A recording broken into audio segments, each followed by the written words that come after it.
Hello, everyone. I'm Harvey Brownstone, and today's special guest is an immensely popular singer, actress, and author who became an immediate global superstar in 1977 with her mega hit song, You Light Up My Life. And you light up my life. You give me hope to carry on. You light up my days and fill my nights with song.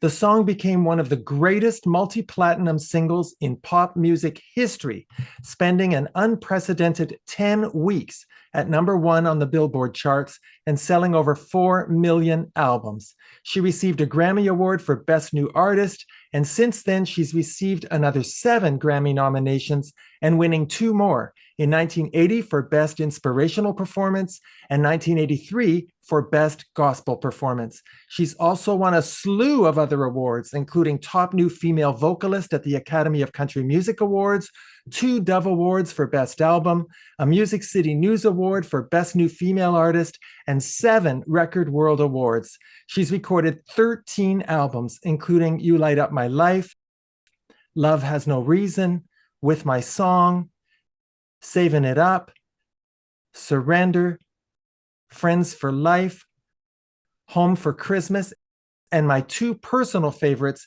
Reflections of Rosemary, which is a beautiful tribute to her late mother-in-law, the legendary Rosemary Clooney, and her latest album, Swing This, which has solidified her reputation as one of the best vocal interpreters of the Great American Songbook. Our guest has appeared in dozens of TV shows and starred in 2 of her own TV specials, and she co-starred in one of the most popular TV movies of the 80s, Sins of the Past, co-starring Kirstie Alley, Kim Cattrall, and Anthony Geary. On the stage, she starred on Broadway in Grease as everybody's favorite bad girl, Rizzo. And in 1990, she starred in the highly acclaimed revival of The Sound of Music at Lincoln Center, which earned her a Drama Desk Award nomination. She starred in hugely successful national touring productions of Seven Brides for Seven Brothers and The Sound of Music, which I had the great pleasure of seeing here in Toronto in 1987. She's had starring roles in many regional theater productions, including Meet Me in St. Louis, South Pacific, The King and I, 42nd Street, Into the Woods, and many more great shows. And if that weren't enough, she's also written 6 best-selling children's books, illustrated by her dear husband, Gabriel Ferrer. I'm overjoyed to welcome the incomparable Debby Boone to our show. Debbie, thank you so much for joining us. Wow, thank you, Harvey. What an introduction. I'm very happy to be with you. And I'm so thrilled that you're here. I want to start by paying tribute to your dear father, the legendary Pat Boone. How is he doing? He's great. He has more energy than I do. He has irons and a bunch of fires. He's writing songs. He's still acting in movies. He's still playing tennis and traveling, and he's really doing well. Well, we all listen to him on Sirius XM radio, and I hope that he just keeps doing that. It's so entertaining. I get that compliment so many times from so many people wherever I go. People are really enjoying what he's doing there on the 50s channel. I know that you and your dad have performed on stage together a number of times, which is always a very special event when that happens. But I'm wondering, would you ever consider doing an album of your dad's songs or a tribute album to your dad like you did with the Rosemary Clooney album? Of course I would. I kind of feel like the time to do those things are after they're not there to sing their songs anymore. And the difference in recording some of his hit records as opposed to what I did with Rosemary is there are a lot of male lyrics that would have to be changed on some of the standards, which isn't undoable. But, you know, I love his song Friendly Persuasion or April Love, but they're not a female lyric. So you'd really have to work at shifting them. True, true. Debbie, your voice has tremendous versatility. You're equally comfortable singing pop songs, country songs, contemporary Christian music, gospel, and of course, the Great American Songbook. Who were your musical influences when you were growing up? I had very eclectic taste. I would say, as a young girl, because I could sing in her range, Karen Carpenter was a huge influence for me. I mean, we weren't that much different in age, but she hit certainly before I started recording on my own. And I just loved everything she sang. I loved Barbara Streisand. I think I accredit my love of Barbara to having really good diction when I sing. And I often get that from people that they love to hear me sing because they can understand every word. And that's something I value when I'm listening to singers. I want to hear the words and understand them. But I became fascinated. You did an interview with Melissa Manchester. I loved her very much. Bonnie Raitt. I thought about taking up smoking so I could get that gravel in my voice that she has. Sarah Vaughan, what she could do with the, sort of almost vocal gymnastics was really impressive to me. So I love good singers. Well, I'm going to be asking you about your Rosemary Clooney album in a few minutes. But while we're on the subject of your musical influences, I can't resist asking you now, what was the most important thing you learned from Rosemary Clooney about singing? I think the most important thing I learned from Rosemary was to communicate whatever it is that you're really trying to communicate. Quit with the trying to impress people with your voice or your runs or your vocal gymnastics. What she could do in a simple phrase by bringing it from some real place inside of her, and she could just melt your heart in a bar of music. And I watched her do it so many times, and it was a huge influence on the way that I interpret a lyric. Well, I'm really impressed with the list of vocalists that you mentioned, Karen Carpenter and Sarah Vaughan and Barbara Streisand, because they were all great communicators and they could convey something essential about the human spirit and our shared experience in life. Is that what you strive to do as a vocalist? Absolutely. Because, as much as I hate to admit it, I have to admit that the older I get, I've lost some of the agility in my voice. I've certainly lost some range over the years. So for me to be viable and to have people want to listen to me sing, I have to have something to say, and I have to be able to make people feel something. I think I've gotten better at that over the years because I've lived a lot more life. And that's what I learned from Rosemary, is she brought who she was into the songs, and there was nothing show-offy about her. I really appreciate that, and I try to catch myself when I'm trying to do something vocally that I think will be impressive, and just go, get back to the words. What are you saying? I think that's so important, and it comes through loud and clear. A lot of people may not realize that you started singing professionally with your family when you were a young teenager, and you and your sisters, known as the Boones, had 2 hit records which were covers of a Supreme song and an ABBA song. How was the decision made for you to launch a solo career?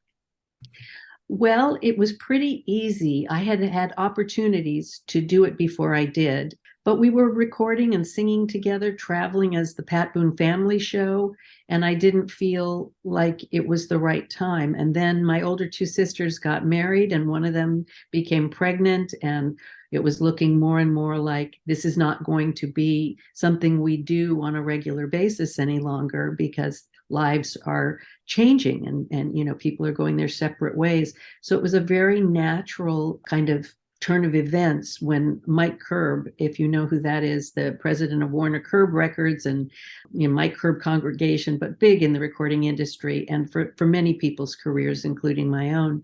He had wanted me to record things on my own prior to You Light Up My Life, but it was the cassette recording that he brought over to my parents' house of You Light Up My Life, asking if I'd be interested to fly to New York and record it.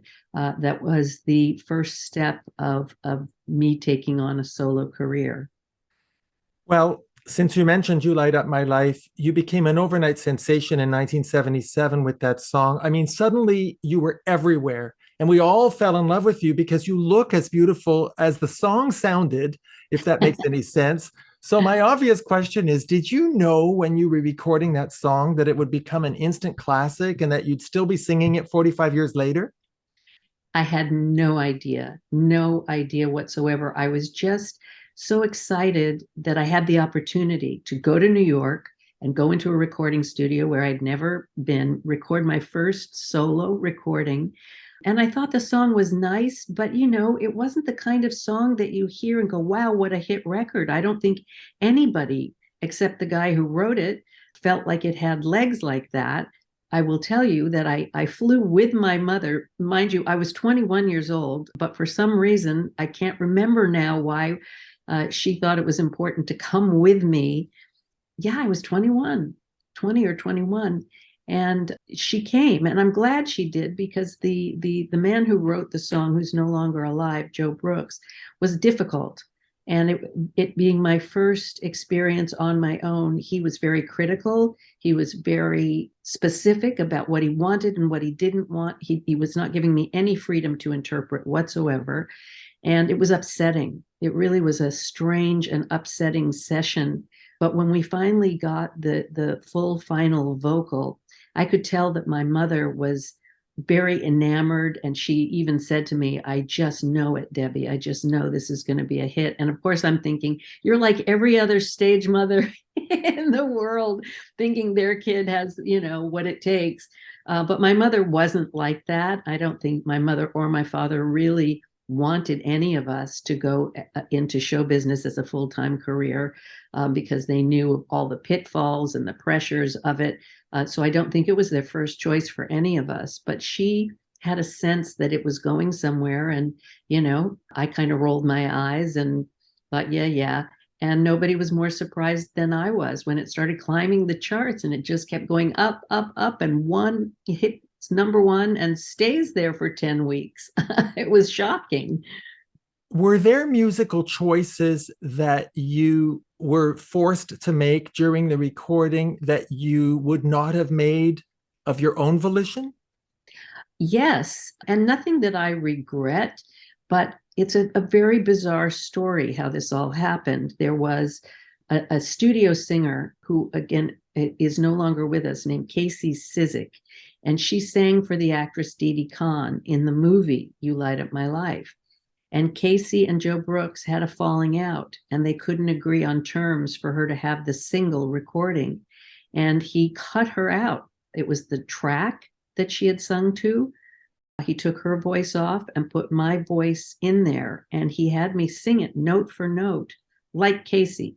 So if you listen to the soundtrack from the album, it's Casey's voice, not mine, but it sounds like me. And I don't know if my own mother would have known the difference.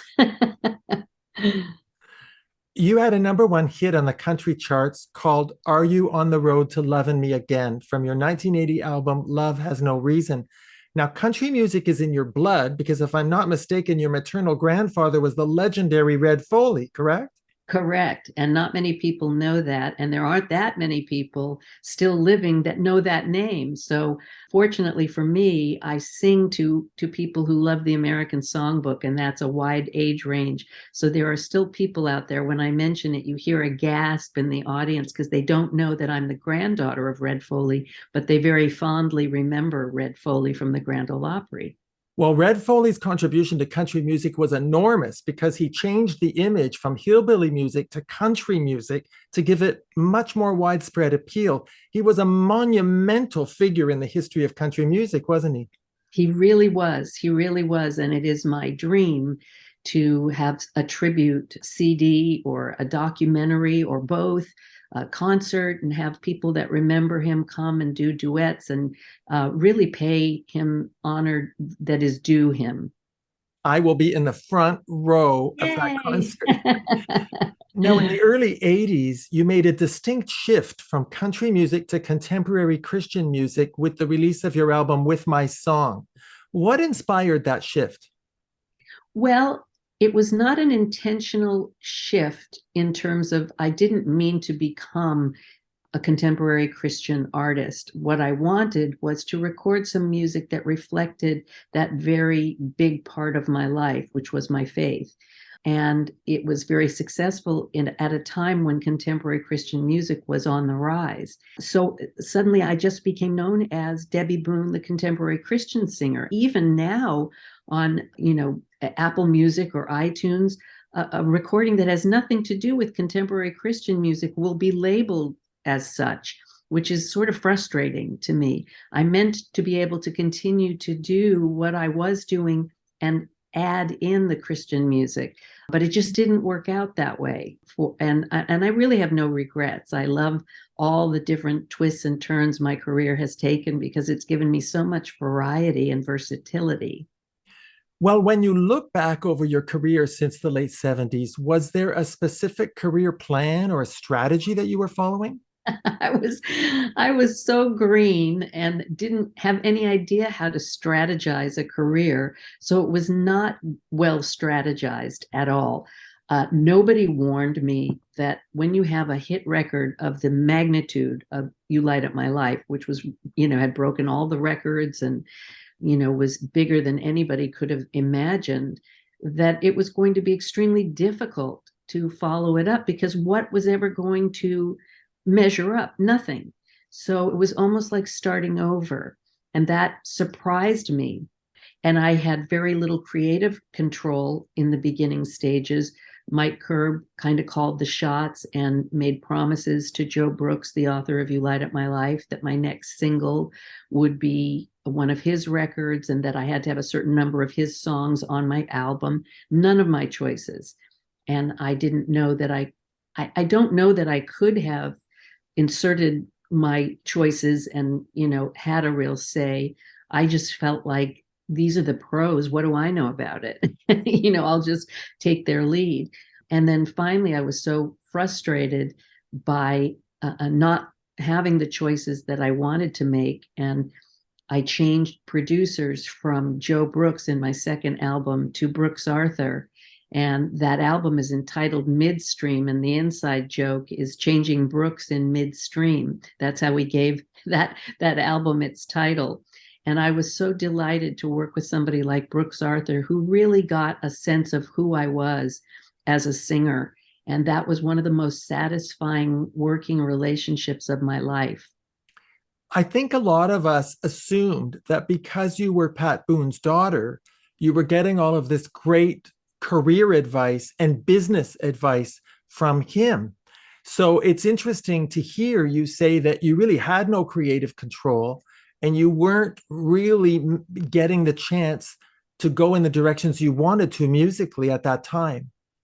Yeah, I think you're right that most people would have assumed differently. And you don't know what you don't know. I had a manager and we were making decisions the best we could. But again, because of the kind of contract that I was under to Mike Curb, which happened with my dad. I didn't, have my own lawyer making a single artist contract with Mike Curb. I was part of the Pat Boone family.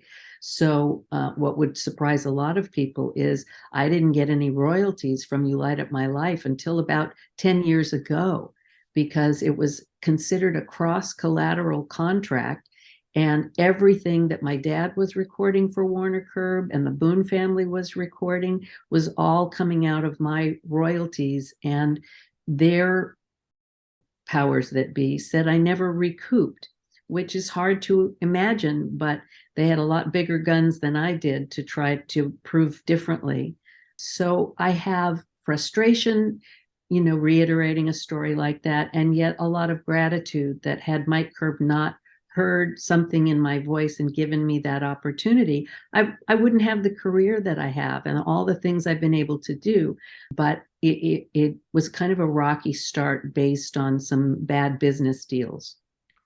Very much so. And you present, and I know this about you because we have a very dear mutual friend, Shane Stanley. There's Right. absolutely no bitterness in you. You have an attitude about your destiny, and there's so much gratitude in what you just said that it's actually very uplifting.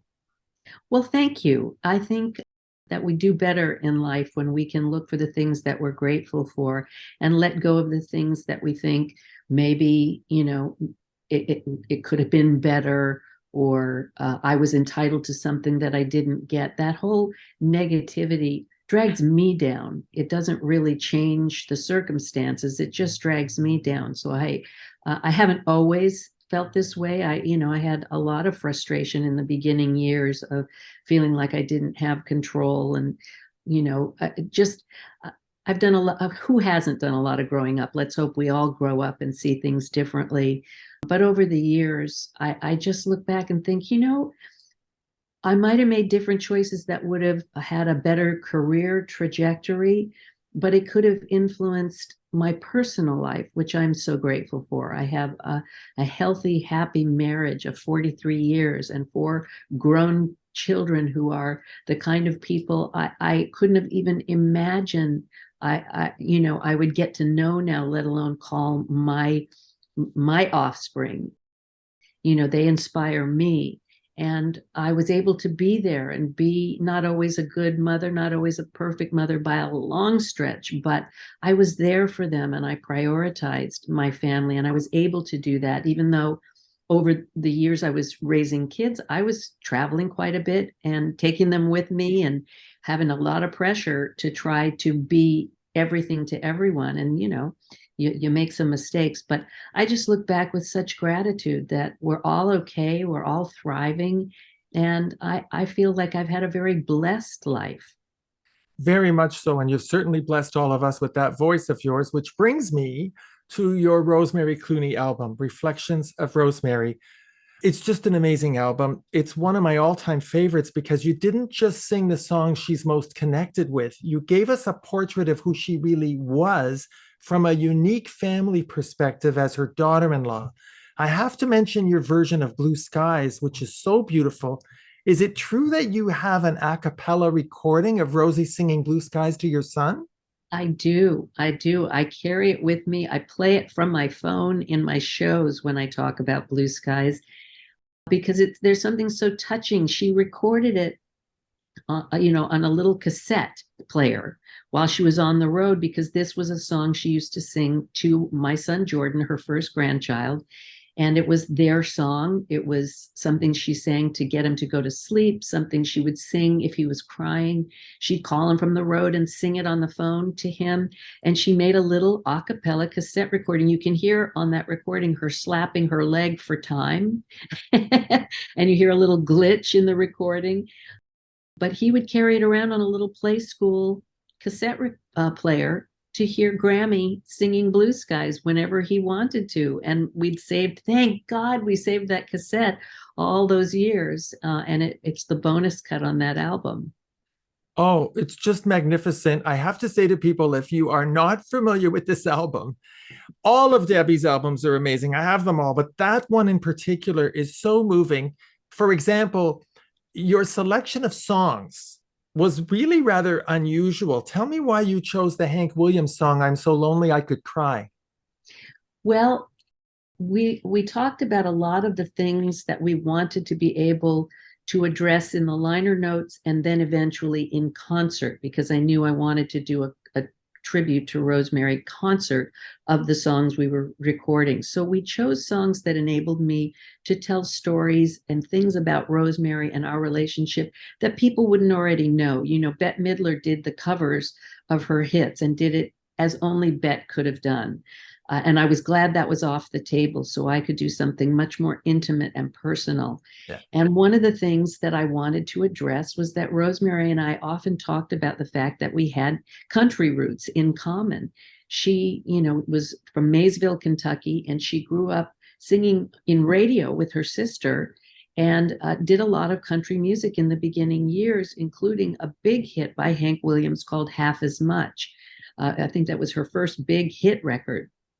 And I have this picture of Rosemary and my grandfather, Red Foley, standing on the stage of the Grand Ole Opry. She's singing Half as Much, and he's standing behind her. In the liner notes, it's very little, but I think we have the picture in the liner notes of the CD.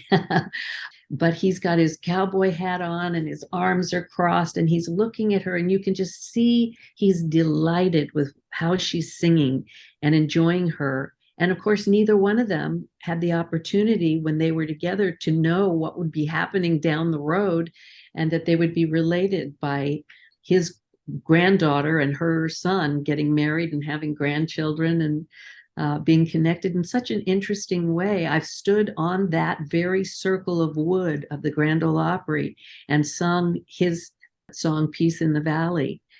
And it's a very moving thing to know that both of them stood there together on that same piece of stage. And I have now done that a couple of times.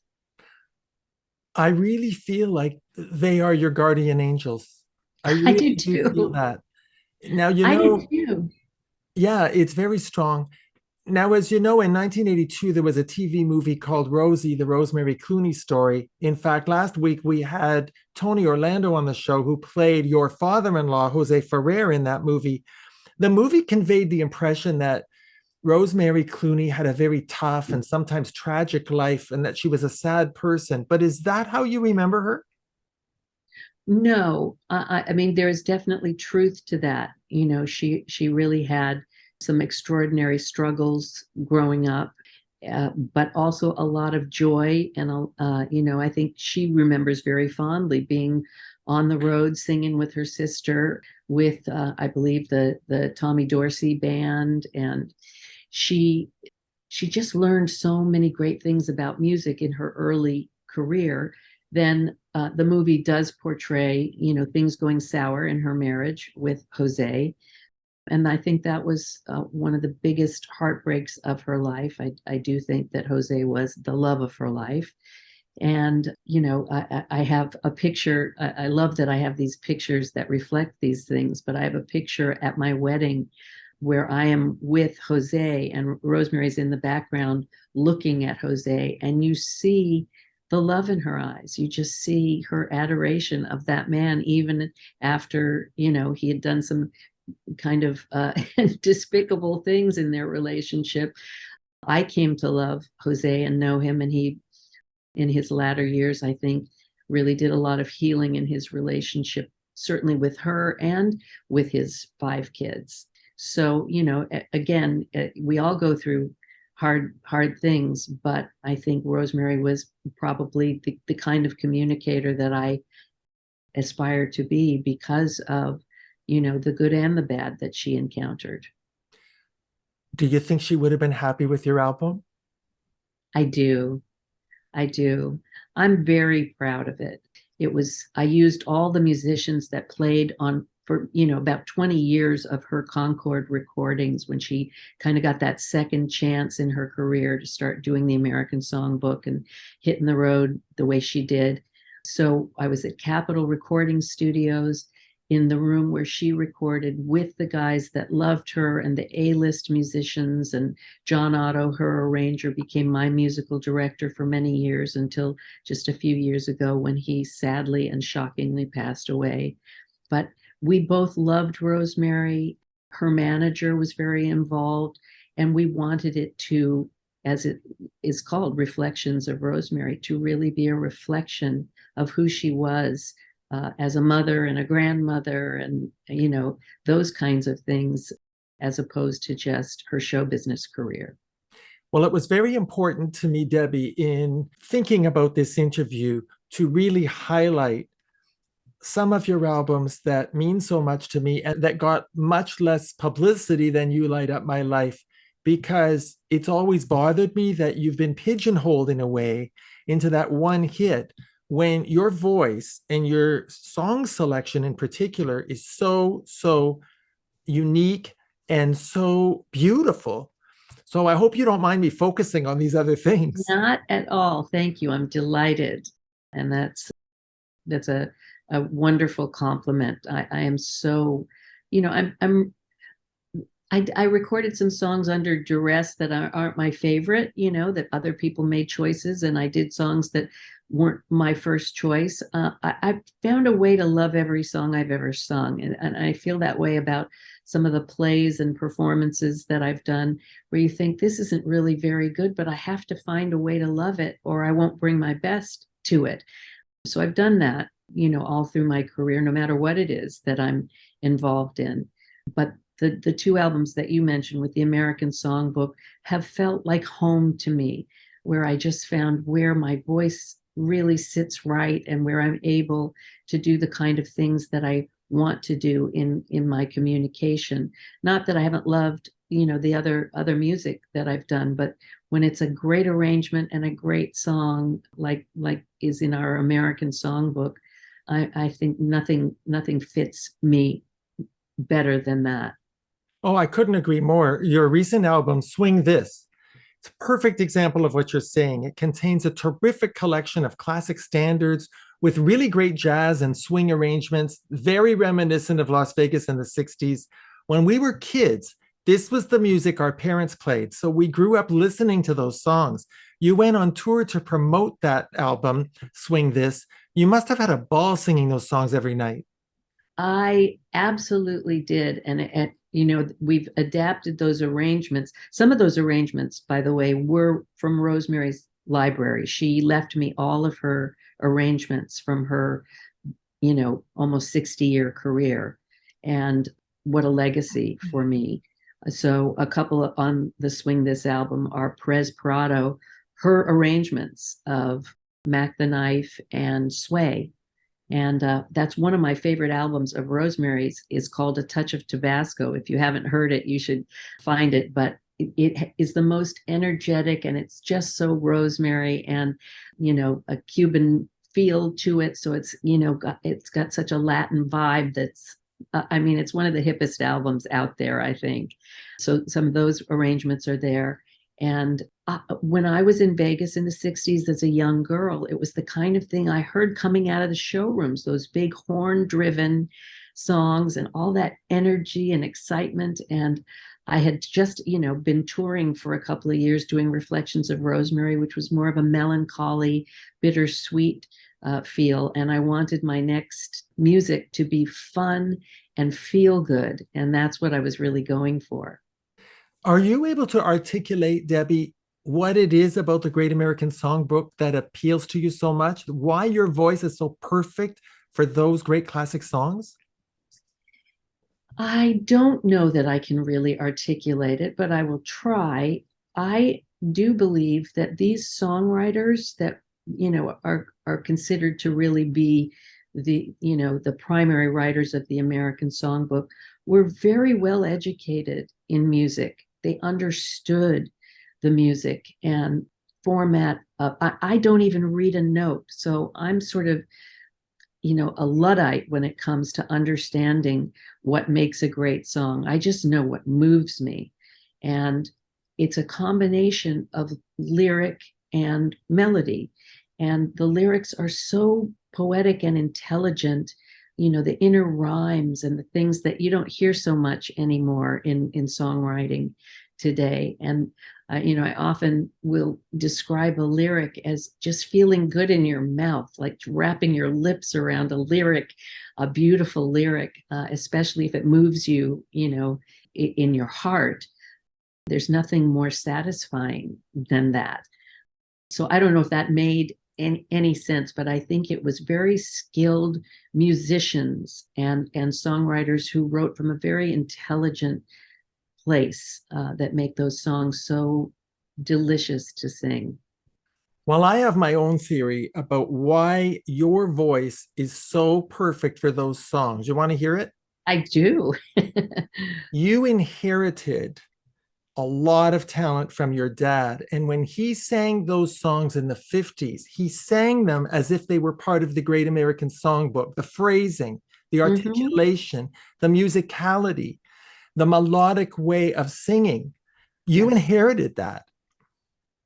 Well, I think that's a very astute thing to say. And yes, when I listen to the older music of my dad's, when he started to really sing beautiful songs and not just the sort of, not that they aren't great, his records of things like Ain't That a Shame and Long Tall Sally and some of the cover records that he was doing, Don't Forbid Me, all those things, but the really beautiful things with beautiful arrangements. His voice was absolutely gorgeous and crystal clear, and he could just sail on a melody. And so thank you. I hope I got some of that. And between that and kind of studying Rosemary and her phrasing and working with Frank Sinatra and listening to the way he phrased and interpreted, I feel like I've had such great influences. Oh, and it comes through in your voice, in the way the musical choices you make when you sing. Now, as I mentioned in my introduction, I had the great pleasure of seeing you play Maria in The Sound of Music here in Toronto in 1987, but I never got to see you play Anna in The King and I. Was that one of your favorite roles on the stage? All-time favorite. All-time favorite. I love musical theater, and I've had such a great time doing several shows, and a few of them, many different tours of them, like many tours of Sound of Music I did. And I did 3 different productions of The King and I.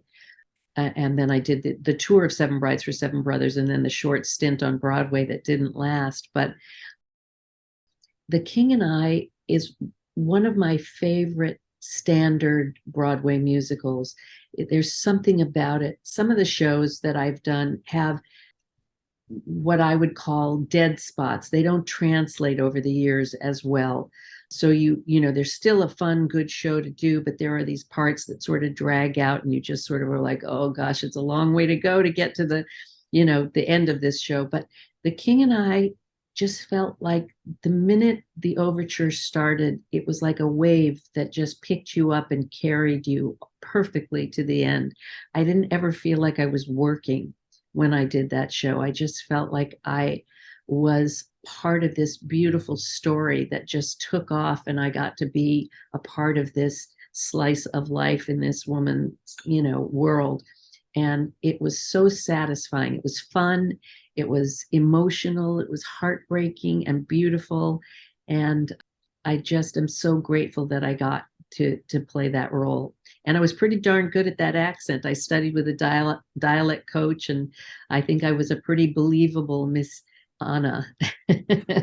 Well, I think I know why you love that show so much. I think it's because both Anna and the King learn, they grow, and they evolve. Yeah. And that strikes me as the kind of person you resonate with.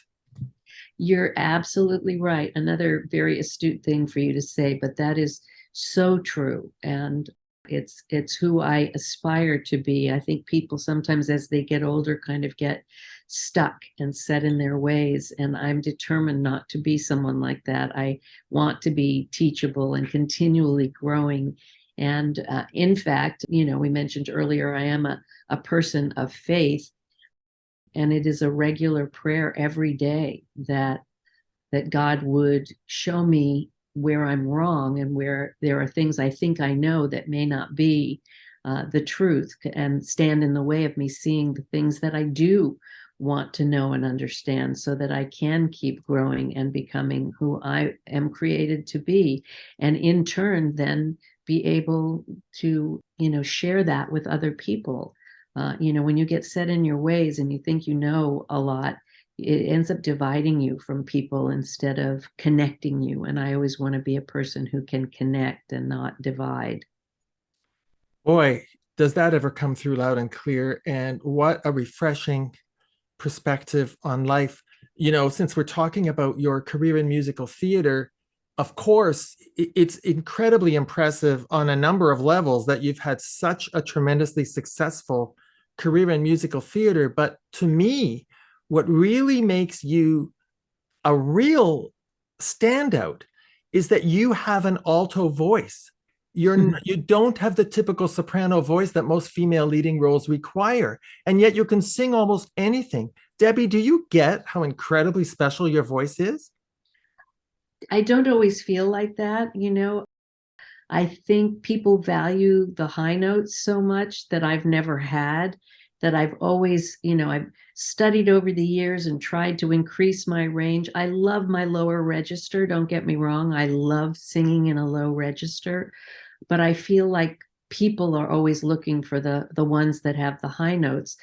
It's not necessarily what I gravitate to. I'm not a big fan of people. I mean, I'm impressed by people who have high notes and can do kind of gymnastic runs. I'm not one of those people. But the people that I want to hear, the people that I want to listen to have a tone, like a rich tone that almost vibrates in your body. You know, I mean, Rosemary was one of those people. By the end, she probably had an octave of a range, you know, having smoked, you know, too many cigarettes and had a little too much to drink over the years. Her voice really, you know, became, the range became much smaller. But what she could do with just, you know, she used to make these cassette recordings at Christmas time as her Christmas card. She'd pick a Christmas song, go into the studio, record it, and over the instrumental, she would speak Christmas messages to everyone on her Christmas list. And people just were so delighted to be on her Christmas list and look for that cassette to show up in the mail and hear her sing, "Have yourself a merry little Christmas." And you'd hear this rich life lived in those words and a warmth that I talk about it like it's brandy, that just you feel the heat of it, the warmth of it in your chest when you listen to her sing just a little phrase, you know. So I know that that's what I aspire to, is to be able to do the same thing that she was able to do.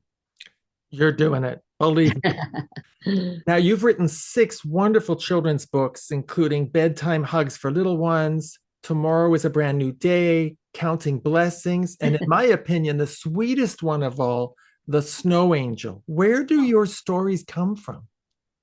Well, that actually, Snow Angel was kind of a one-off of all of our books, because basically Gabri and I wrote our books from our lives as parents and what was really happening in our home with our own kids.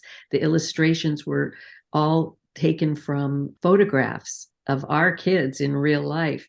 And then he would make an illustration from that. And we would write stories about conversations that we'd had with our own kids or remembered having as kids ourselves. But the Snow Angel was more of a created fairy tale, but it was based on our love and our kids' love and every kid's love of, you know, falling down into the snow and making a snow angel. I mean, what kid doesn't love the opportunity to fall back into fresh, clean snow and make a snow angel? So when it came to us that this snow angel would come to life and that would be part of this tale that we were going to tell, it just became a delightful project for both Gabri and myself to work on and figure out what's going to happen now that we know this snow angel is going to come to life. What's going to happen? And, you know, it took us some time to figure it all out, but I never would even think about writing a children's book without Gabri illustrating it. I think the magic is in our working together and the charm that he brings as an illustrator. Oh, absolutely. They're beautiful books. There was an audio edition of The Snow Angel that featured some original songs, and you released a video series entitled Debby Boone's Hug Along Songs. But I don't think you've ever recorded an entire children's album, have you? No, I haven't. And that seems like a shame, doesn't it? We did all the recordings from the volume 1 and 2 of the Hug Along songs. So music enough for an album exists, but I never really did a children's album. And, you know, maybe it's something to consider. I know that Gabri and I have both considered now that we're grandparents, because once our kids kind of outgrew children's books, we outgrew making them because we didn't have that lived experience any longer. But now we have these 4 fantastic grandkids, and I'm thinking maybe now is the time to do another book from a grandparent perspective, and maybe now is the time to do a children's music album.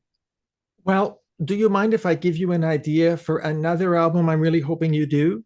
I do not mind at all. I did mention the tribute album to your dad, but because You Light Up My Life was the theme song for a movie, I think you have the perfect voice to do an entire album of movie theme songs like Windmills of Your Mind, Moon River, Evergreen, The Rose, The Way We Were, the theme from Arthur. I could go on and on. What do you think? I love the idea. And my manager and I have discussed that being a good way to go. We made lists before of movie theme songs. I did a show with a symphony here in Thousand Oaks, near where I live, called Stage and Screen, and it was all music from movies or theater productions. But a completely soloed out just movie theme songs is a really good idea. And I'd have to figure out now, without record companies that have the dough to put together, because movie theme songs need the orchestration, you know. I think that's what we all kind of are moved by, is the beautiful string lines and the big production of a movie theme song. So I'd have to figure out how to get something like that done in the way that it should be done. Crowdfunding. Well, I know that people are doing that. I find that, you know, I don't think anybody does that easily. You know, asking for money is not my strong suit. But well, you know how I see it, Debbie? Your fans got to listen to you on the radio for free all those years. So when people want to contribute to a project because they believe in the project and they believe in you, it's a way of thanking you for all the joy and entertainment you've brought us. Well, that I like that perspective, and I will definitely take it to heart and think about it. But I do really love the idea of doing movie theme songs. There are so many beautiful movie theme songs that have meant a lot in my life and been favorites of mine. So it would be easy to get an album worth of songs that I can personally connect with and feel like I have something to bring to them. Well, of course, I have my own agenda because I want to get you back on the show to promote the album when it comes out. Aha! Well, that's a done deal. If this album happens, that's a done deal. Oh, thank you, Debbie. I want to tell our viewers that you can learn more about Debby Boone, buy her music, and see her concert schedule by going to her official website, debbyboone.com. You can also follow her on Facebook, Instagram, and Twitter. Well, Debbie, in our remaining moments, I have to give a shout out to our mutual dear friend, the brilliant Shane Stanley, who facilitated this interview. He's such a wonderful guy, isn't he? He's a lovely guy and sort of a new friend for me, but I've just been very impressed by him. I went to a premiere of one of his movies recently in Palm Springs, and hopefully we're going to be working together on another project in the near future. So he's very accomplished and just a delightful guy all the way around. He sure is. He's the real deal. And thank you, Shane, so much for connecting me with Debbie. Yes, well, thank Debbie, you, Shane. Debbie, you've had an amazing career, over 4 decades as a singer, recording artist, actress, musical theater performer, concert artist, author. The obvious question at this point is, do you have any plans to sit down and write a memoir? I don't have any plans for that. You know, I did an autobiography when I was 21 years old, which is kind of ridiculous when you think about it. But I was under a lot of pressure. Publishers were coming to me out of the woodwork wanting an autobiography. And I'm 21 years old. What do I have to say? And finally, a publisher came to me, a little publishing house called Thomas Nelson, who does a lot of Christian publishing, came to me saying, there are a lot of people who want to know who you are now, who you are right now, and what is the story of how you got to who you are now. And it made sense. And then they hired somebody to work with me, kind of a ghostwriter, and it was not my voice. And I had to say, this doesn't feel right to me. And then I wrote on my own, in my own voice, but with a guy who helped me edit and put it together. And I have to tell you, I want to go find every single one of them and burn them, because you're so naive and you think you know so much more at 21 than you do. And I find it embarrassing now that book is out there, and it has me saying, things that I no longer believe or agree with. I named it Debby Boone so far. So it was who I was at 21 years old. And now, of course, with a lot of life under the bridge and, much more to say, and also kind of this new me that isn't so sure she knows everything. it makes me uncomfortable to think about it. But I must say, I have been a journaler all of these years. I have journals, boxes and boxes of journals. So it might not be an autobiography in the sense that I think my life is so interesting I should let people know about it.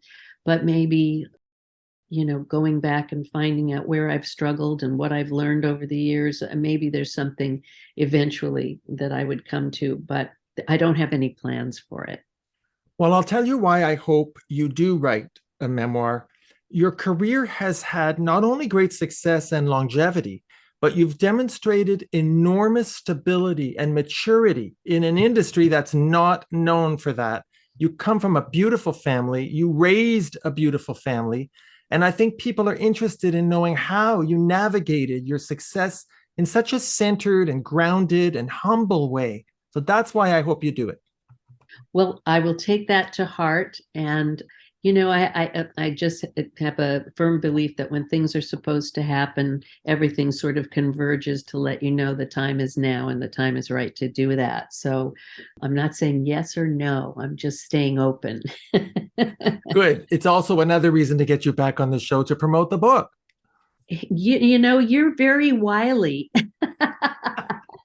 Well, Debbie, it's been such a pleasure having this opportunity to have you on our show. I know your concert schedule is very demanding. I'm immensely grateful to you for taking the time to grant me this interview. Thank you so much, Debbie.